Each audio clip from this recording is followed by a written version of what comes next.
Canada's ambassador to China, John McEwen, has now met with both Michael Kovrig and Michael Spavor, the two Canadians who are currently being detained in China. They were picked up by Chinese authorities days after Huawei CFO's McEwen was arrested in Vancouver. Joining me from from Windsor, Ontario, is Scott McKnight, managing editor of China Open Research Network. Thank you so much for being here this morning. Thanks, Ben. So as we know from the Chinese government, all we know is that the two men were taken into custody on what they call suspicion of engaging in activities that endanger the national security of China.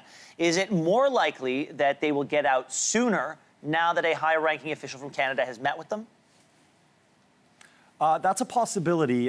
First of all, maybe to take a step back here, the arrest of these two Canadians, one a prominent businessman, the other an ex-diplomat, is a clear move of retaliation from the Chinese. So I suppose we have to unpack what the Chinese exactly are going for. And unfortunately, we've seen this before. They're looking to put as much pressure on the Canadian government as possible to get the release of McEwen, who is one of China's most prominent business people, an executive at one of their biggest and internationally recognized firms, Huawei, but also the daughter of one of China's wealthiest and most influential businessmen.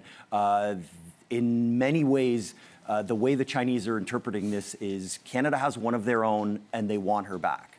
Simple as that. All right, well, let's look at what other countries have been doing. So far, the United States, Australia, New Zealand, they've placed restrictions on Huawei or barred the company completely from bidding on critical telecommunications infrastructure.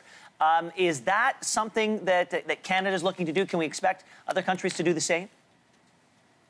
Unfortunately, we've seen a rather tepid response from Canada's major allies on this. And this has been problematic for a Trudeau government that's really staked its foreign policy reputation, one, on building a positive relationship with China, and two, on strengthening relationships with its allies.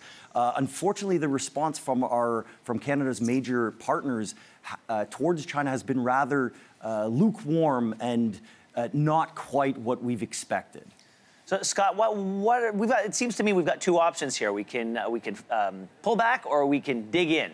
What's the future of our trade relationship, and how could that decision between one or the other path change it? Well, we maybe have to look at the factors that have got us here, and unfortunately, those main factors will still be with us in at least the foreseeable future. The Mrs. Meng's case will go on for months, if not maybe years.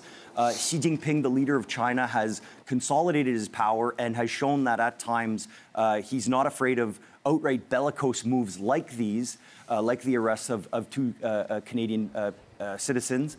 The unpredictable and quasi-isolationist Trump administration will be here to stay for the foreseeable future anyways.